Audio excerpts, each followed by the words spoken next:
Chairman, the RNC this week put out their report on the last election, the autopsy. Yeah. What did you learn about their theory of the case from that 100-page document? Well, I'm taking their autopsy and I'm going to use it as a recruiting and fundraising tool for Democrats because it has unmasked the Republicans for what they are. Not in my words, but in their words, as intolerant, as extreme, as out of step.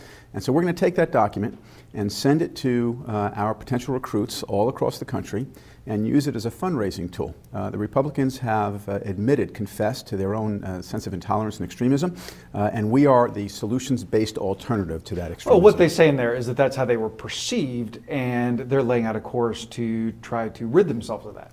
You know, all the makeup in the world doesn't mask what's really in your heart. And so what they said is, we've got a message problem. No, they don't have a message problem. They have an agenda problem. They have an issues problem. We're going to use that. You used the Ryan budget a lot in House Democratic advertising in 2012. Is that also going to be your big cudgel in 2014, or is that a little passé? No, we're going to draw a contrast between their priorities and our priorities. Look, so using the Ryan budget, how central will that be to your message? Oh, it's going to be very important because the Republican budget talks about what they want to do and what we wanted, and our budgets talk about what we want to do.